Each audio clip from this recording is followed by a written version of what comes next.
This is a Badland Apex aluminum winch shackle mount.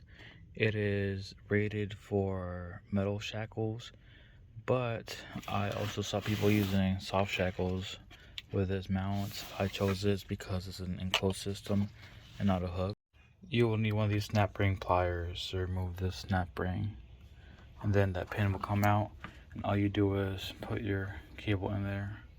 All you do is remove that pin, top part. Boom, easy. Then you shove that in here,